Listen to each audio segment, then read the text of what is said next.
Shalom, selamat pagi teman-teman. Apa kabar hari ini? Baik. Sebelum kita mulai materi kita, mari kita satu dalam doa. Kita berdoa.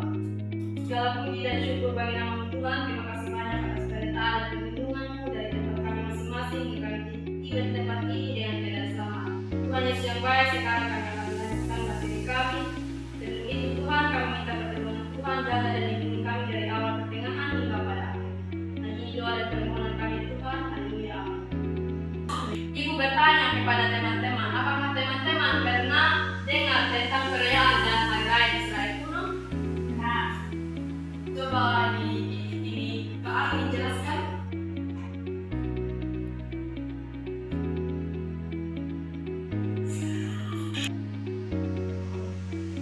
Apakah teman-teman pernah dengar tentang perayaan dan hari raya Israel kuno? Iya. Nah, hari ini kita akan belajar bersama-sama kisah yang ada di dalam Perjanjian Lama, yaitu perayaan dan hari raya Israel kuno.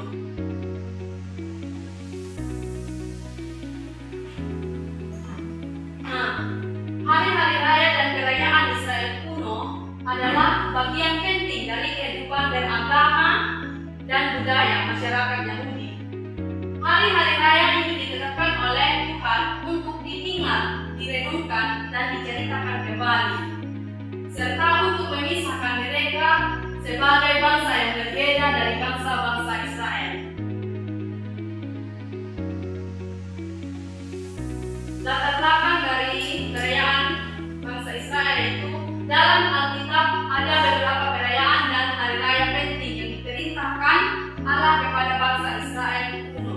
Dan pertama dalam Perjanjian Lama, kitab Imamat pasal 23. Perayaan-perayaan ini berfungsi sebagai peringatan akan campur tangan Allah dalam sejarah mereka, dan juga sebagai penunjuk kepada rencana keselamatannya dan yang lebih besar. Ada tujuan perayaan Israel kuno. Yang pertama itu ada hari raya Paskah dan hari raya roti tidak beragi. Dalam perayaan ini memperingati pembebasan bangsa Israel dari perbudakan di Mesir.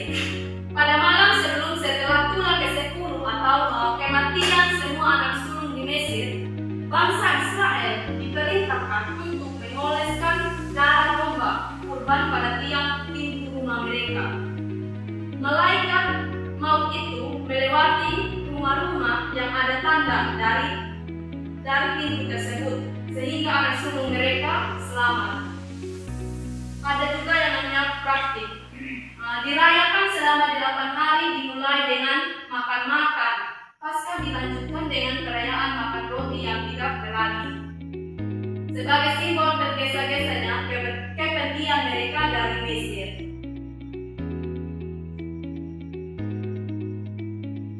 Yang kedua itu ada hari raya Pentakosta atau hari raya 7 minggu.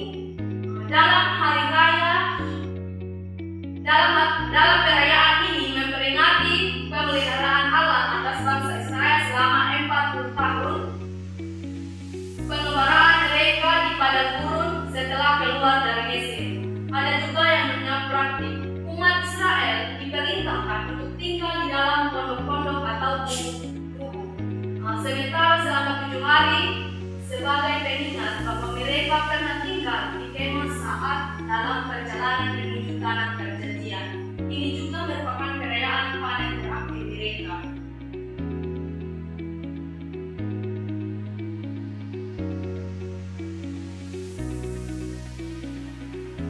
Yang ketiga itu ada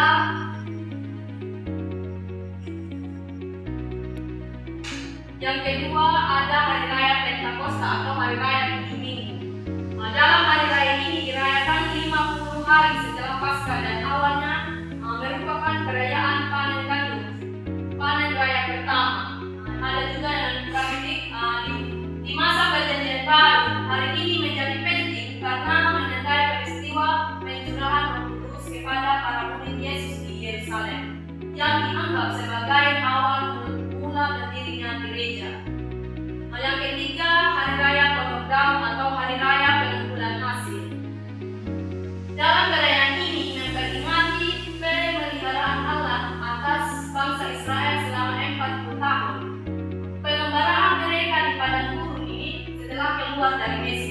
ada juga yang namanya praktik umat Israel diperintahkan untuk tinggal di dalam pondok-pondok atau gubuk-gubuk sementara selama 7 hari sebagai pengingat bahwa mereka pernah tinggal di kemah saat dalam perjalanan menuju tanah perjanjian. Ini juga merupakan perayaan panen terakhir mereka.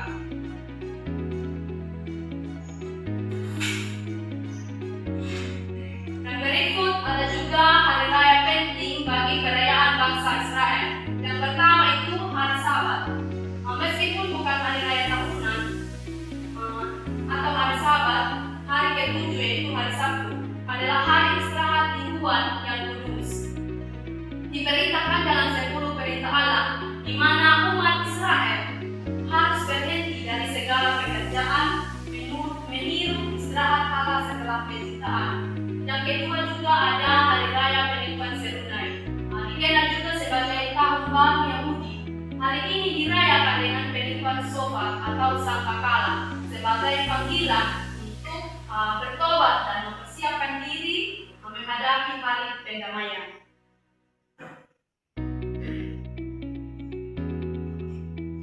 Yang berikut hari perdamaian. Ini adalah hari paling suci dalam kalender Yahudi.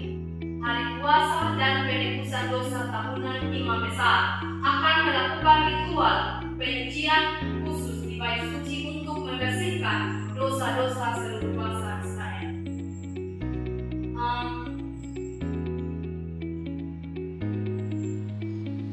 Sekarang ibu mau bertanya kepada teman-teman semua, apakah teman-teman sudah tahu yang tentang 10 perintah Allah?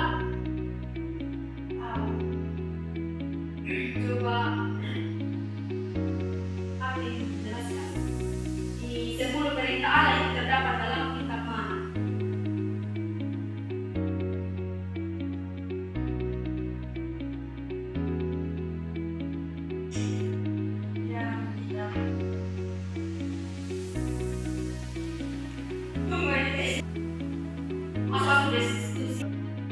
Apakah teman-teman semua sudah tahu tentang 10 perintah Allah di 10 perintah Allah yang jadi? 10 perintah Allah terdapat dalam kitab mana? Dalam kitab Keluaran 20. Coba Abi jelaskan. Sebutkan salah satu. Jangan ada padamu orang lain yang dapat kasih. Sekarang kita akan lanjut ini di diskusi. Teman-teman bisa lihat dari soal.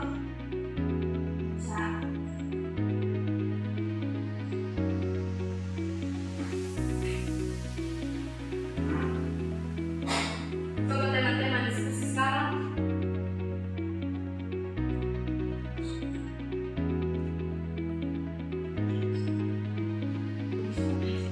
Teman-teman, kita akan masuk dalam sesi diskusi. Teman-teman bisa melihat dari slide. Bisa teman-teman menjawab. Bisa. Silakan pertanyaan yang nomor 1 saya menjawab. Dalam perayaan Israel pun melibatkan berbagai upacara dan kegiatan yang mencerminkan rasa syukur, sukacita, dan pengakuan atas berkat dan keselamatan Tuhan. Yang nomor 2.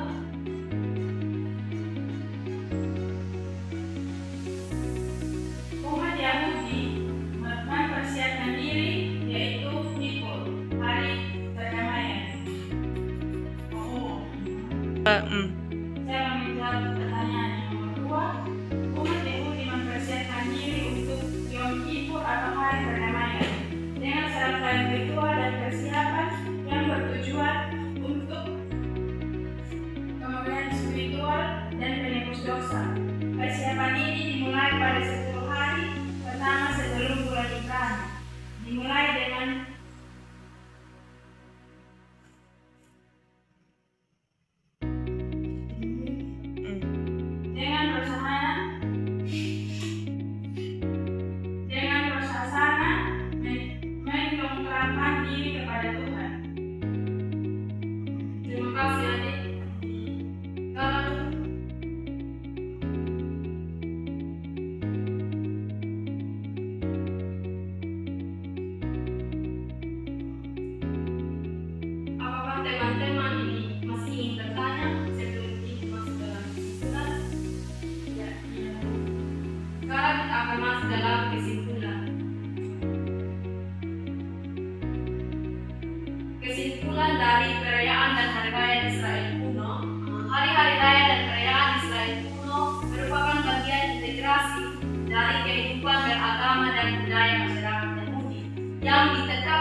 ditunjukkan dan diceritakan kembali. Kalender yang unik mencakup peringatan bersejarah, penanda pertanian dan ucapan syukur, serta festival penebus dosa. Beberapa hari raya penting meliputi Paskah atau Ishak yang memperingati keluarnya bangsa Israel dari Mesir. Proses Hanan sebagai awal tahun baru dengan penyembah serunai, Yom sebagai hari pendamaian dosa, dan Sukkot sebagai perayaan pengucapan syukur atas hasil panen mereka. Demikian pembelajaran kita pada pagi hari ini. Sebelum kita menutupi seluruh pembelajaran kita, saya minta satu orang membawa kita dalam doa. Meminta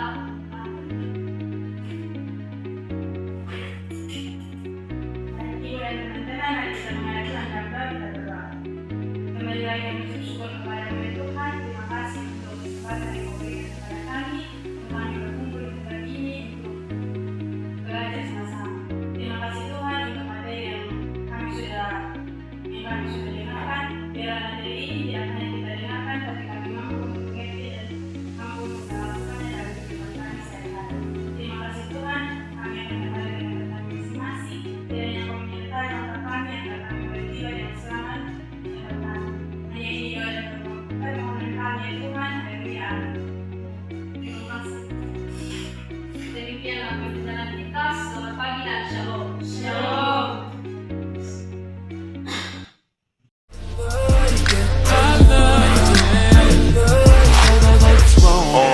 Pull your panties down from under